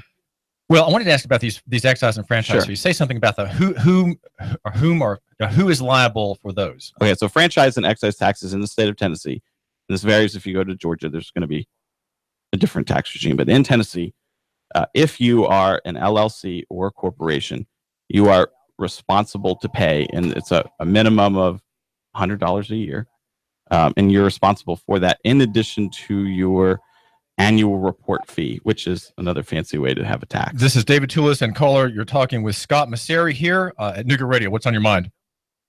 I'll tell you why I love incorporating in Delaware. First thing is, it's so simple, it's pathetic. If you buy an airplane or a boat or whatever, you incorporate in Delaware, limited liability. All the big major corporations do it because they're smart. Another reason is you incorporate in the state you're doing business in, they sniff your underwear and start sending you ridiculous notices that you owe money because you have employees. You must have employees because you're in business. They're harassers. In Delaware, you're shielded from that. It's almost impossible to find out who the principals are when you incorporate in Delaware. And in other states, it's not like that. That's why all the big guys do it, all the credit card companies. Delaware is a great place to incorporate your business. That's my personal opinion. I've used it. I've also used the Commonwealth of Pennsylvania, and they're a pain in the rear end when you incorporate there because now they want to know everything about you. Go ahead, Scott Maucere. What do you say about these comments defending Delaware as the top state for incorporation? I love Delaware. Defend Delaware all you want. I will say, though, that there's a difference between incorporating in a particular state and doing business in that state. So you can incorporate in a state. If you incorporated in Tennessee, but did no business in Tennessee, either you had a holding company or you operated out of Montana, Tennessee is not going to bother you. They're not going to ask questions about your employees. They're not going to ask questions about who your directors are. The key is you start incurring those kinds of questions when you start doing business. So the catch-22 here is if you form in Delaware, but you're an actual Tennessee business. So say you're a tech company and you form in Delaware.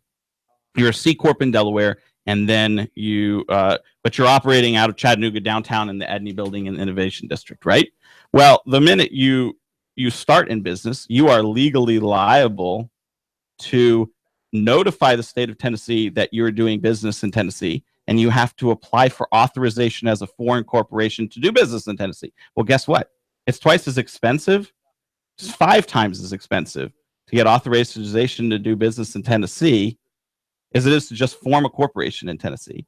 So now suddenly you're beholden to two state government regimes. It's actually more complicated, and the benefits of incorporating Delaware go away because you're still responsible for Tennessee. We're talking with Scott Maucere. Scott, tell my listener in a nutshell how your business is a legal innovator in Chattanooga providing law services. Sure. So we are effortless business formations, and real attorneys, we take the guesswork for the first time out of forming businesses on your own. If you like to do things on your own and yourself, you don't like to travel to go see a lawyer, it's great. You can do everything in your pajamas, online. It's one price, but you also get that connection with a real attorney who calls you at your direction, sets up a meeting, and then forms all the documents. You e-sign at the end. It's completely paperless. There's nothing to print out. There's no complications. You don't have to figure out where I'm filling out and what I'm saying. We do that everything for you. And my listener pays by PayPal or well, we have online merchant services. Well, Scott Maucere, thanks for joining us here. Thank you so much for having me, David. This is David Tulis. We're talking with the founder of PushToStartIT.it, which is online legal advice and forms focusing on small business creation here in Chattanooga. And he's dealt with hundreds of entrepreneurs from around the country. Is that right? Around the country, right. We're outside. We're not slaves of geography anymore. And Scott Maucere will help you get your business off the ground. Just go to PushToStart.it. This is David Tulis. We're here at Nooga Radio 92.7 FM and AM 1240, and we argue for local economy and the free markets. And my slogan is love your neighbor, buy local. David Tulis.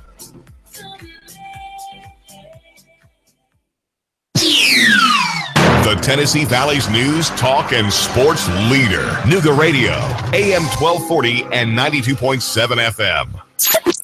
3, 2, 1.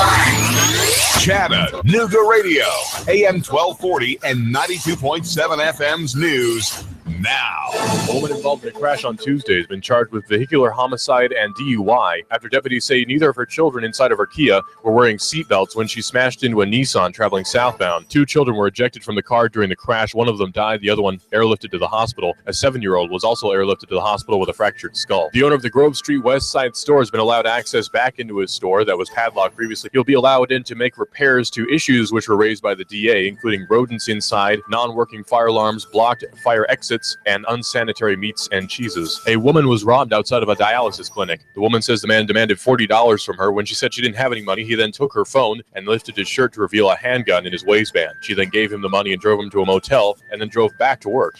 Nooga Radio News now. Russell Stroud reporting. In-depth traffic, news, and information. Mornings on Nooga Radio, AM 1240 and 92.7 FM.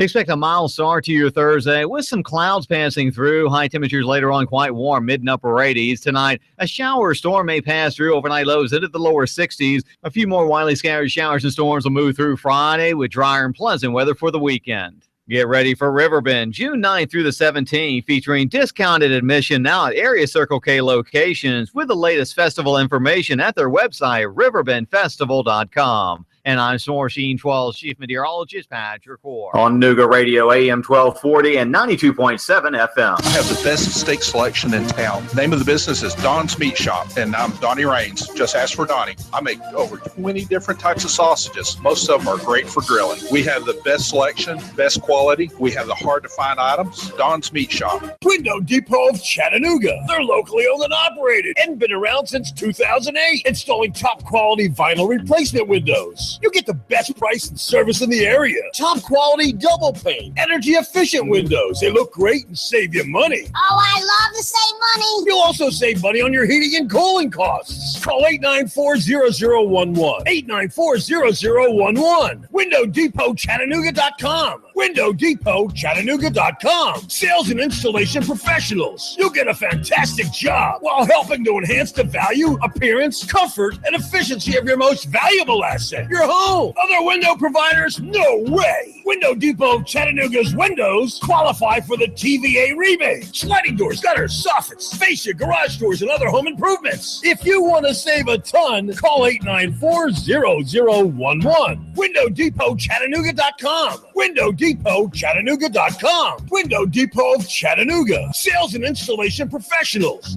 And now to our reporter in the field. We asked Ray at Ray's Plumbing what's important for homeowners to know. Some field line systems can cost upwards of $10,000. The bottom line is to save yourself money down the road. I would definitely recommend everybody with a septic that is not on county or city sewer to have an inspection done by a qualified professional. It'd be great if nobody did inspections on them for all plumbing companies. That's what we do to make a living. Not to scare anyone, but it should be in the back of your mind. The danger is the field lines failing and costing thousands upon thousands of dollars and tearing your yard up. By preventative maintenance, you're saving yourself a large headache that may displace yourself and your family. That happens more often than you think. The waste is designed to stay in the tank, and that waste will build up over time. Even with treatment, we have to help that waste break down. Ultimately, preventative maintenance is the key that will keep you from spending $5,000 to $10,000 on replacing your septic system. The bottom line is to save yourself money down the road. Call Ray at Ray's Plumbing, 421-6341, 421-6341.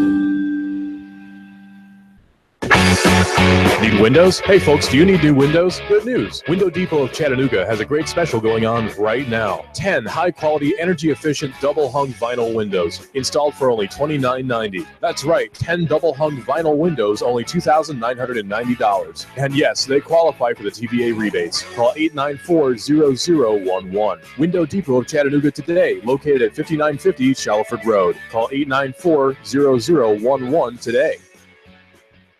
Competent, kind, caring, knowledgeable, experienced, great listener, great negotiator, in touch, accessible. If these are the characteristics you want and need in a realtor, you want and need Thomas DeMoss of Keller Williams Realty. Thomas is a very gifted realtor who puts the client's needs first. Whether you're buying or selling a home, Thomas is the realtor of choice. Thomas will help and guide you through each step of this very important process. For many of us, the purchase of a home is one of our largest investments and most important family and financial decision. Let Thomas use his 10 years of experience in the Chattanooga real estate market to give you the advantage you need when buying or selling a home. Buying a house? Thomas can help you navigate the emotional and somewhat anxious process of buying a home. For those of you who want to sell a house, Thomas uses his marketing and negotiating experience to help you sell your home for top dollar. Thomas is a local resident raising his family here in Hamilton County. He knows the area very well. For many agents, real estate is a job. With Thomas DeMoss, it's a passion and what he loves to do. Call Thomas today for a no-obligation consultation. He makes the process as simple as possible. Call 423-364-0028 and visit his website, northriverpropertygroup.com.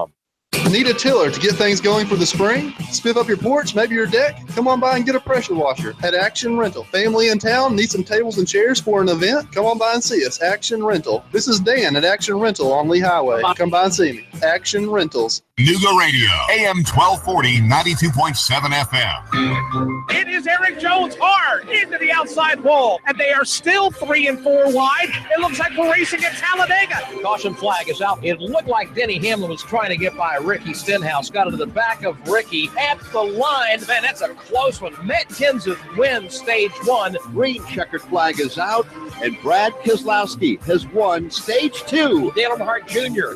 into the wall. That will bring out the caution. Caution waving once again. And again, it's Dale Earnhardt Jr. involved. Oh, trouble. Ty Dillon has gotten turned to the inside of the racetrack, and Clint Boyer has just nailed him. Matt Kenseth falling back. The field storming by. Something wrong. Now we see sparks from Kenseth's Toyota. Larson chucks him off. Coming off turn number 2. Nose to tail. Now it's Logano to the high side in 3. Joey Logano, a winner here at the Richmond International Raceway. Here at Live on Chattanooga's official NASCAR radio station. Nooga Radio, AM 1240, 92.7 FM. The voice of NASCAR. Now, the smartest guy with a bow tie in Chattanooga, Tennessee, David Tulis.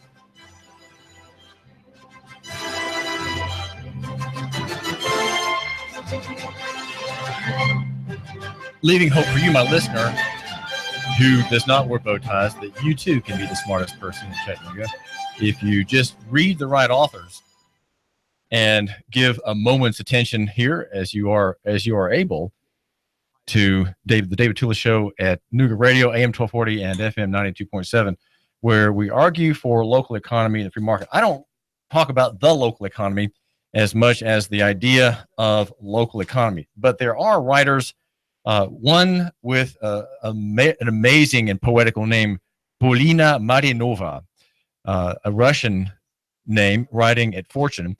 She has a story that features an interview with Mayor Andy Burke and the founder of Squid, Ken McElrath, and has a nice discussion about Chattanooga and the Chattanooga economy. It came out a couple of days ago. And again, her name is Polina Marinova. So I like saying foreign names like that. Very, very cheerful account. And when I read these stories, though, it is edited for length and clarity, it says. But when I read these stories, I often wonder to what extent there is in the telling of the story and the narration of it, the overemphasis, the making me think more than is the case truly of intent. When people do things, they have a result, and then what we do in telling about the result, we read the result back into the earlier part of the narrative, bringing that result as an intention, as part of that person's intention. So how much of that actually is true when we read these stories that are very positive, glowing accounts of Chattanooga? What is intended, and we read back into things, and sometimes I just wonder how the narrative is constructed to give that very, very strong view of the leader, right? Mayor Burke, for example, in the Fortune story, the headline is one of America's most startup-friendly cities is in Tennessee. Well, the reason I ask about it is because the lead sentence says this, and I just question sort of the rest of it. 8 years ago, you couldn't find a person who was working on a startup in Chattanooga, Tennessee.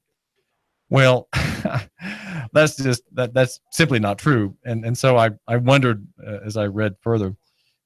She said the mayor called on a group of civic leaders from the public and private sectors to collaborate and put together a 30-page blueprint of steps the city needed to take to grow the tech community. Quote, I also called some friends in the VC world, and one of them said, super fast internet and a great coffee shop is all you need, Burke says. Okay. Spurred by that suggestion, Chattanooga doubled down on a speedy connectivity, rolling out a 10 gigabit network in 2015.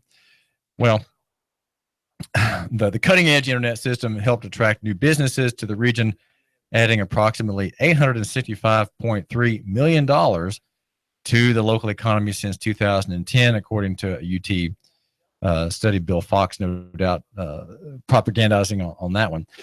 Next up, Burke we have the steps, right? Burke needed to add density. So the city designed an innovation district. We read a 148-acre section in downtown Chattanooga that clusters startups, nonprofits, and government entities all in one place. In December, the Tomorrow Building opened its doors, becoming the first co-living space in the Southeast U.S. As a result of these efforts, Chattanooga has produced startups like Squid, a cloud-based UX platform for enterprises, and Bellhops, the story says, an on-demand moving company. And so Ken and Andy sit down and chat about the community conversation that began and has brought the tech industry we are to understand to Chattanooga. The high-speed internet service has helped generate at least 2,800 new jobs, the story says, in the area. Mrs. Marinova, or Ms., maybe she's a Ms. Ms. Marinova says, tell me about the economic impact of this kind of tech initiative can have on a mid-sized city. And Mayor Burke says, for me, it's not just about the number of jobs. We've had the third highest wage growth in the county for a mid-sized city. And that's really what you want to see in a community, particularly in a place that has normally been low wage. As we add higher skilled jobs, he tells Fortune magazine, we're growing the income. This means we have $1 billion of investment in our downtown, and we have the highest rising home prices in the Southeast in the Mid-South, he says, last year. Get more people and more money in their pockets. That doesn't just benefit the tech industry. That has downstream implications. And he talks about Atlanta and Nashville and how we were trying to get jobs of the future. That's something that Dave Crockett also likes to discuss. The man who ran for mayor and was outspent 30 times and was outvoted 8 times. Though he is, I would say, the leading Nooga centrist is, aside from me, right? Aside from your host here, David Tulis, the leading Nooga centrist is Dave Crockett in his 70s, but unbowed by his defeat in the election. The idea is to put a pin in the map and tell everyone, come here. The mayor says the idea was to create density. As a city, we don't have enough of these businesses to have them scattered everywhere. We need them in one place so that they're bumping into each other and talking to each other. We call it collision space. What we find is there are these constant connections between entrepreneurs. He should say among entrepreneurs. I encourage companies to recruit talent away from other startups in the innovation district. We actually need a system where if you start a company and you fail, there is always another place for you to go. So that is an interesting discussion. Again, that's in Fortune magazine online, and the writer of that piece is Paulina Marinova. Okay, and she's talking about the innovation district, and people like that, of course, need legal help, and they go to people such as Scott Maucere, who's an innovative attorney. And involved, by the way, in helping mock trial students learn basic law principles. Homeschool students. I have a son who's a senior analyst at a tech company. He's a white hat hacker, 22 years old, and he and Scott Maucere got to know each other through mock trial. And so that company, a very innovative company, is called Push to Start IT. Push to Start IT. And it's a one-stop shop for creating a business, not just getting the forms, as with LegalZoom, but you have legal advice there by appointment on the phone, legal advice from an attorney, taking your interest and kind of giving advice on how you should set up your LLC, your S Corp, or your C Corp. And it's a $497 flat fee. It's Push to Start. And that kind of service, I think, fits in very well with the Innovation District.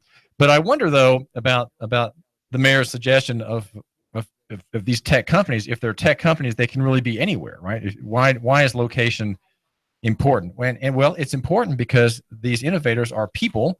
They live in bodies, male and of the female and male sex, right? They don't have gender, right? They have a sex, male or female, and they interact with each other. They have occasion to encounter each other.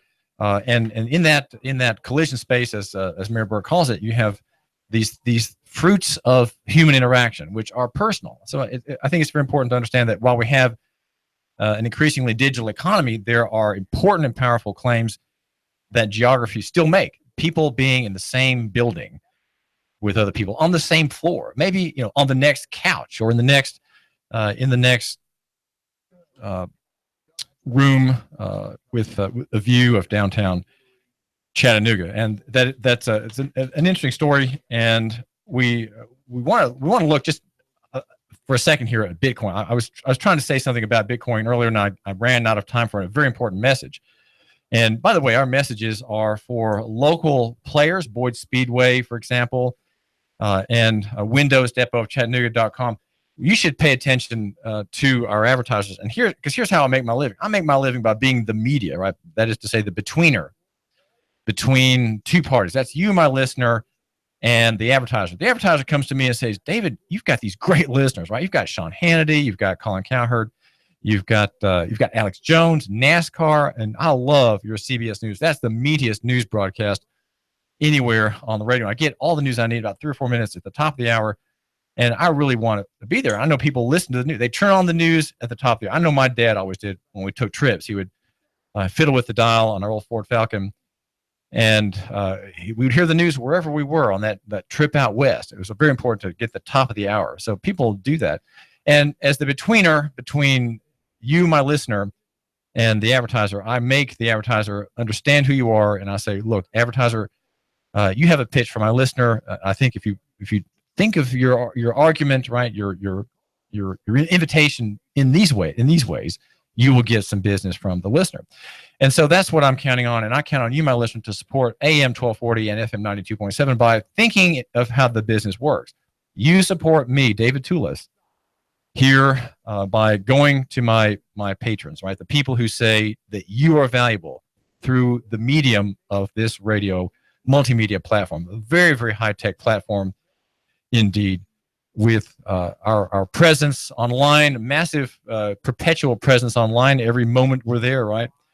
As it were, holding up the universe as God does by will. Every moment the universe holds in place and does not fly apart. So we are mimicking that as best we're able online at noogaradio.com and on Facebook at the Nooga Radio channel, and live on YouTube at Hot News Talk Radio. That's our YouTube channel. All my shows are always live. And by the way, you can tune into my program. If you're driving along, you can see me as if I were right in your in the passenger seat of your car, right? Your business partner's got you have a lull in the conversation. Well, let's see what Tulis is talking about. You put your smartphone on, and there we are on YouTube, right? Just right there on your phone, and you can tell me whether my bow tie works today or not. Jeanette did not inspect it very carefully, so I had this combination earlier this week. I'm wearing my shirt for the second day, and the red tie I think is the only tie that works. She would probably say no, but she missed it the first time, and she's missed it today as she was leaving, and I came back from having breakfast with my mother in the next house on the top of the hill there.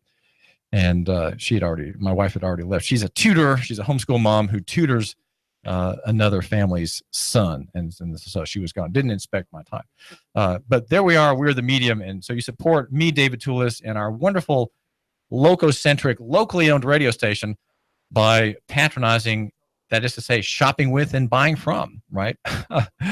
all of our sponsors here on the David Tulis program, and all through our day. If you tune in, just give us a few minutes of your time. We love having you here. I'm the editor of Nooganomics.com, the website for the man who matters, and also write for TennesseeStar.com, the new conservative news platform run by Steve Gill and friends in Nashville. Money has to be one of either sort. It has to be substantive money or a social construct type of money. And you say, well, all right, here's David going gray on me again. I'm getting fuzzy when David talks about that. But because we have money that is not substantive, the bills in circulation don't refer to gold and silver held by the issuer of the note, and you can't claim real money for it, right? A real store of value over time, something that holds its value, though men's systems rise and fall, though nations, empires rise and fall, money should hold its value. Well, we have money that is not that kind anymore. We don't have constitutional coin. We don't have circulating silver and gold anymore, and so we have money that is a social construct. And I'm thinking about, having read The Money Changer this morning for a few minutes, which is a newsletter I've gotten for a couple of decades now. It's about $150 a year, and it's printed. And of course, I get a digital version, but I like hard copy. And the essay today talks about the future of freedom, and freedom is greatly sought by the founders of Bitcoin. They understand that people want privacy, and Bitcoin, with its blockchain technology, lets people transfer value among themselves secretly and privately. Each fragment of a Bitcoin with its own record of ownership. And it is a way of getting around the cartels of banking systems and governments, which are working together to extinguish privacy entirely. The state, the modern state, which is, of course, in a long-term collapse now, it wants to have total knowledge, as God has total knowledge. It wants to have total knowledge of all your doings. And, of course, it presumes also to have omnipotency to do whatever it wants. As God, of course, indeed has omnipotence, the state is trying to mimic God in the operations of his great powers, and so is working against privacy and through surveillance. If we have money as a social construct, that's Bitcoin. How have we gotten away from what we have now in the dollar? And that's where the great problem is with Bitcoin. My colleague here, Mike at the station, calls it bitcon because it doesn't really advance the cause of liberty. It's not a referential coin or money. Money has to have substance. It has to have convertibility, and not just backing. We talk about, well, we need to have a silver or gold backed money again, and restore an honest economy, an economy that does not have debt as its basis and does not encourage every person to borrow and get into debt so he can pay back with debased units, right? Debased dollars in the future. Inflationary economies have everybody on the gravy train of debt. Everybody has a stake in debt. Everybody has a stake in inflation, in the reduction in value out in the future of the dollar or whatever the currency is. It's less and less valuable in the future as more and more money is made through the debt creation, the borrowing process. Everybody then has a stake in speculation. All inflationary economies are the same. Through history, they've all had the same effect. They debase morals. They debase the perspective of the people in the country, and they create gigantic malinvestment. They burn away prudence. Right? You don't have to be prudent if money is free.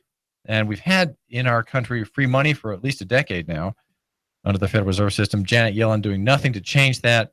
And the whole question about raising interest rates is, well, if we raise interest rates, will it crash the market? Well, the market has been on a drinking binge for all this time, and we've had, of course, one collapse.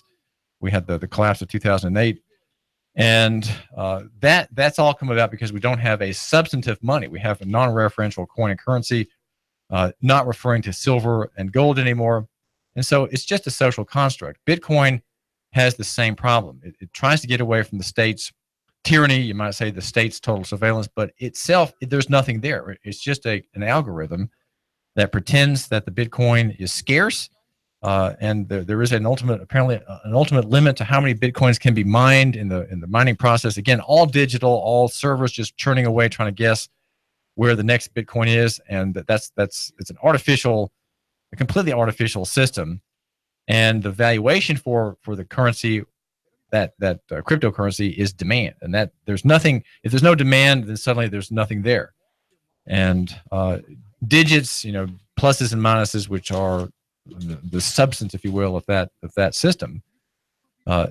is nothing there. There's just nothing there. So how can we pretend, because of this scarcity, that Bitcoin value is now in the $1,800 per coin? I think we need to do better. And so I think what we need to do, since we have this sort of illegal and unconstitutional monetary system, we need to think, what can we do ourselves that work in spite of these claims of the system against us, right? Because every person who's using dollars is the victim of the dollar. He has a loss of buying power. And right now, with artificially low interest rates, you're not getting money held on reserve in the bank, right? Savings are not savings, right? Savers are being jilted. If you're a saver in a bank, you're a fool, because you could be earning more speculating on the binge in the marketplace, in the stock market. And so that's what happens. Prudent savers become speculators, and when the big collapse hits, they'll lose 90% of their value. I predict in the coming meltdown, you'll lose half your net worth. And that will be because there will be a recognition that the dollars that are about there in the economy, they're just social constructs. They're based on confidence and on high hopes for the future. And they're not really there. There's not really substance in that economy. It is a mirror economy. It is an ideasphere economy. So we can say these things, but the question really is, and you'll have to do some of your own reading in this direction, but what can we do here? How do we restore a local economy? How do we restore a substantive, real economy with real services and real goods that prosper and thrive despite, you might say, the war of national economy against us here in Chattanooga and Hamilton County? We are being robbed by the imposition of this money in our bloodstream here in Tennessee. We can't get rid of it. We can't avoid it. It festers at every point. It's inescapable. When you give your tithe at church, well, you give it in paper money.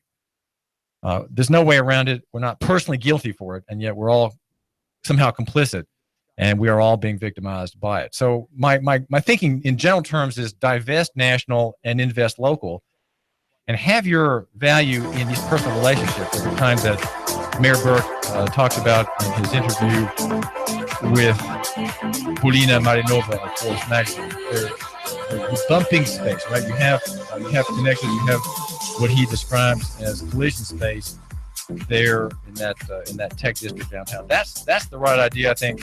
And I encourage you to press on. This is David Tulis, and we are here at AM 1240 and FM 92.7 New York Radio. I'll talk to you tomorrow.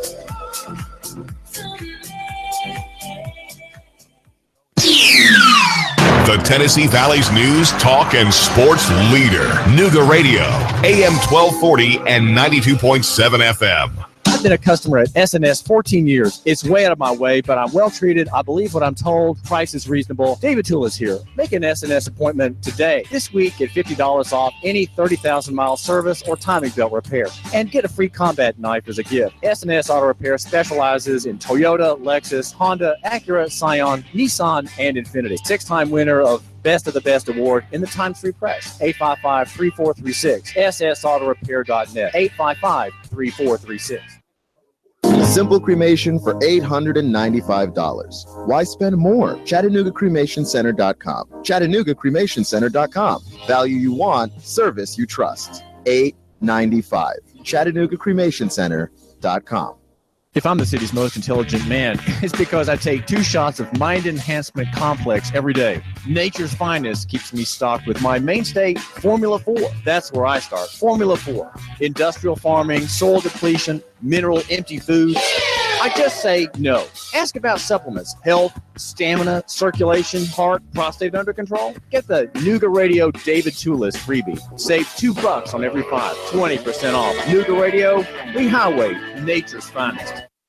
When my brother and I opened our first Jets Pizza, we believed if we made the best pizza, customers would find us. So we made fresh dough each day, used fresh toppings, and premium mozzarella cheese. 300 plus stores later, we still do. Try Jet's famous 8-corner pizza with premium mozzarella cheese and 1 topping, now just $11.99 for a limited time only. Jet's Pizza, the best pizza in town. 3600 Hickson Pike. Life is short. Eat better pizza. Let's get Jets. What kind of name is Herb Garanzi? Anyway, Herb builds storage sheds. He's an Appleton, you can call it. His sheds are cheaper than other people's. And the surprise is, when you go and look at them online or in person, they're sturdier than the other guys. Local economy at its best. Not shipped in from a factory in Minnesota or somewhere. Herb delivers. He'll set it up for free. Up to 12 by 24. Starting at $900. Blue, green, yellow, you name it. Pick a metal or shingle roof. And metal corners are standard. Make a Herb's Yard Barn bump resistant. The skids underneath, not 4x4, but 4x6, 6x6. On top of that, inside, extra beams for sturdier construction. Appison 503-3741. Appison 503-3741. On the keyboard, herbsyardbarns.com. herbsyardbarns.com. Nooga Radio, AM 1240, 92.7 FM. Your marriage is over. You've been abandoned, betrayed. You're angry, shattered, and heartbroken. Don't go it alone. When you are facing divorce, you need an experienced advocate to help protect your rights and future. And you need it from a man with a sympathetic heart, but a hard nose. Attorney Clay Whitaker will fight for you in this most confusing and bitter time in your life. Clay Whitaker. 756